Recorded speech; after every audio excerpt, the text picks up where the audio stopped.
If you find somebody this side of the Missouri River that's promoting the Pac-12 more than me, I want to meet them.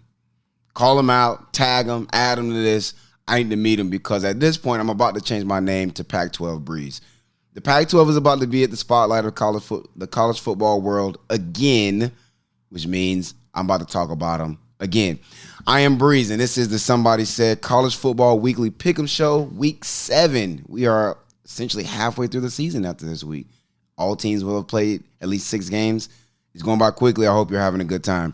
As always, Somebody Said podcast content is brought to you by the Red Lady Rum Punch and Window to Wall Solutions. Again, these are my pick-ems just for fun. I don't gamble. If you do, you're an adult. That ain't got nothing to do with me. If you're watching this, you're on YouTube, just do me the favor I always ask for. Can you like? Can you subscribe? If you want to hit that alert button, that's cool too. I'd appreciate it, but I'm not going to press you on it. Socials, we're on Instagram, we're on TikTok, we're on Twitter. Some people call it X. His mama named him Twitter. I'm going to call him Twitter. At Somebody Said Podcast. These are my 5 most intriguing games. These are the games I'm watching. They're probably going to be really good. You should probably watch. The last 3 weeks, I was on a roll. Last week, I got my teeth kicked in. I went 2-3, but I'm 14-6 over the past 4 weeks. It's not bad. It's not bad. This is free game. As my guy Joy always says, I'm giving you free game. I'm going to give it to you in less than 10 minutes. I got 5 games. Last week, I buried the lead. Not going to do it this week. This week, game number 1, number 8, Oregon at number 7, Washington. Washington is getting 3 points at home, which means it's pretty much an even split. It's a toss-up game. Vegas is giving the home team 3 points. They always do that in college football. First time these two teams have met as top 10 opponents.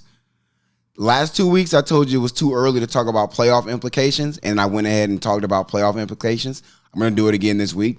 The winner of this team, I'm going to just flat out say it. I hope they go undefeated. I said on the podcast this week, if you haven't watched that, go watch it. I hope the winner of this game wins out because these are both playoff caliber teams.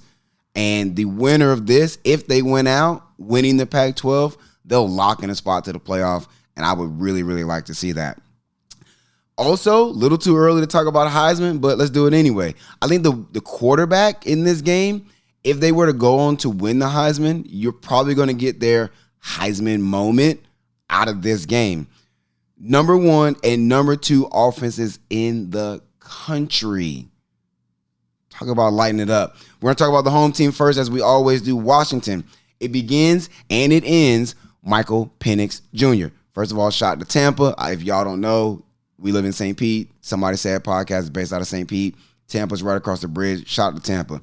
Mr. Penix, he's only 2nd in the country in passing yards.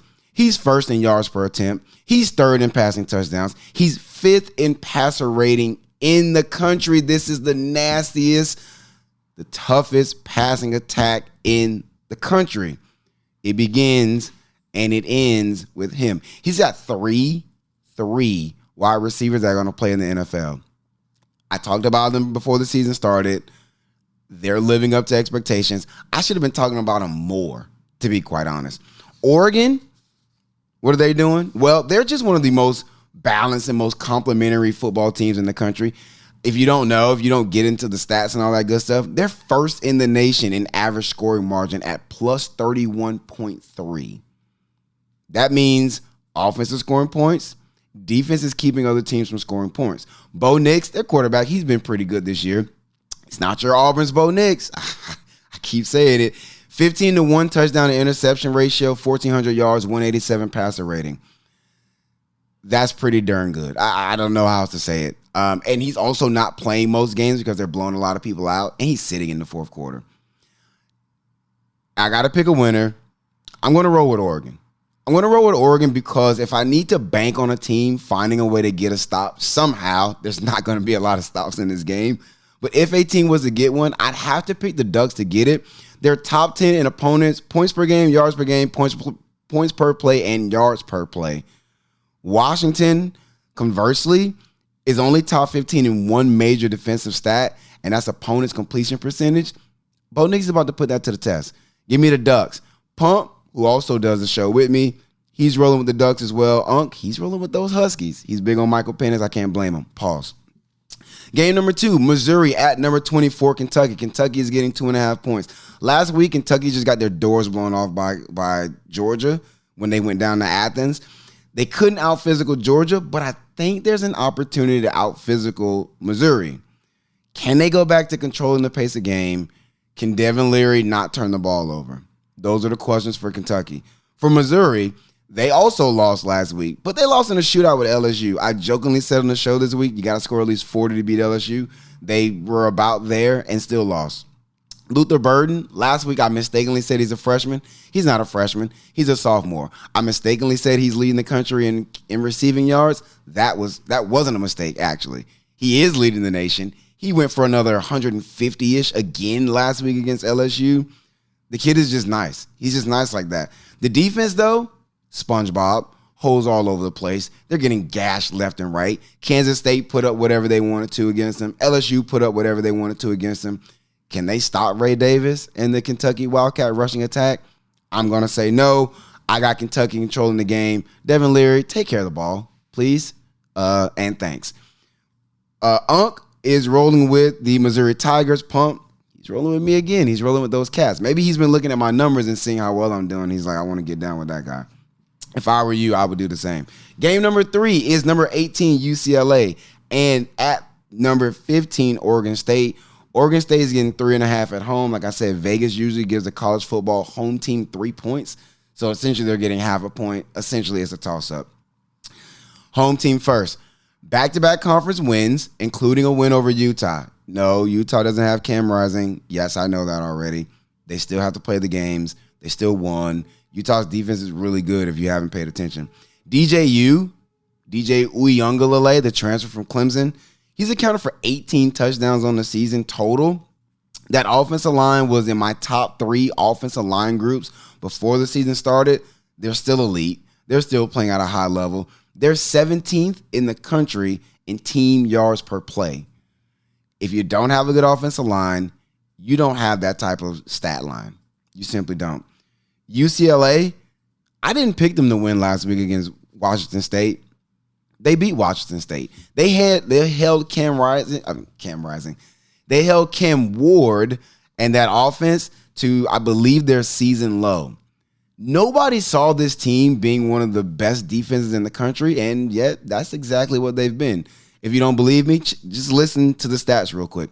Top 10 in opponents' points per game, opponents' yards per game, opponents' points per play, opponent yards per play, fourth down completion conversion percentage, opponent red zone scoring percentage, yards per rush, yards rushing per game, et cetera, so on and so forth. Their defense is just really, really good.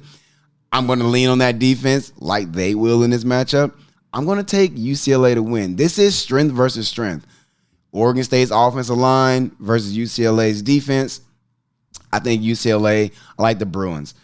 I'm the only one picking the Bruins. Pump and Unc are both rolling with the Beavers. Maybe I continue to create a little distance. I don't know. We'll see. Game number 4, number 25 Miami. On the road visiting number 12 North Carolina. North Carolina is getting 3 points. Again, that's pretty much a toss-up, pretty much a pick 'em. The last 4 matches in between these two teams been decided by 3 points each individual game. These are some really good matchups if you've been paying attention. Let's start with the home team. Drake May, I think he's still the best. He's the second best quarterback in the country, next to only Caleb Williams. The stats don't show it, but when you watch the film, just put on the tape. Like, the kid is incredibly special. I think he'll probably be the second overall draft pick next summer. What's up, Tez Walker? Welcome back to college football. You finally got your waiver. You got some stats last week. Kudos to you. The defense was maligned last year, but this year they have a pulse. They've been really, really good every week except against App State, but for whatever reason, they always struggle with App State. Miami, they were the laughing stock of college football last week, and deservedly so. Everything coming out of Coral Gables says that they moved on. Has Tyler Van Dyke moved on? He threw 3 interceptions. They were all bad and ugly. He wasn't even pressured on them. He was just throwing interceptions to the other team. He didn't look good at all. Can North Carolina take advantage of something maybe he had been exposed on? I don't know. We're going to find out. I'm picking the Canes to win. So I might say I'm a little bit homer on this one. I think, though, this team is going to be really, really motivated. Statistically, they're still top 10 in offense, top 10 in defense in the country. They're a pretty decent team. And they're actually a little more battle-tested than North Carolina is. I'm not the only one. Unc and Pump, both Florida State fans brazenly, are also picking the Canes. I don't know what that means. We're going to find out. Last game of the week, number 10, USC at number 21, Notre Dame. Notre Dame is getting 3 points at home. A lot of people are surprised by this. I'm a lot of people. Let's start with Notre Dame. Talk about a team that needs a big win in the worst type of way. They lost a gut-wrenching game to Ohio State on the last play. They got a rugged win on the road at Duke. And then last week, they got ran down by Louisville. Coming up, they've got USC, Pitt, and Clemson. Doesn't get any better for them. Were they exposed last week at Louisville? I don't know. I think they're just showing who they actually are. They're a good, not great team. That's okay. I just think that's who this team is. USC, 3 overtimes to beat Arizona is not a good look. Let's just call it what it is. Lincoln said good things are happening on the defense. He didn't say what those things are. I don't think there's any to name. Caleb Williams is generational. Still odds on favorite to win the Heisman. His game every single week, you can bank on it. It's like buying in stocks and bonds from the government. It's guaranteed. It's back. It travels better than Deion's Louis luggage. Give me USC to win this game on the road over Notre Dame. I'm the only one picking the Trojans. Everybody else in the group, they're picking the Irish. Real quick recap. I got Oregon, Kentucky, UCLA, Miami, and fight on USC. Hit the comments. Let me know who you like this week. Otherwise, go football.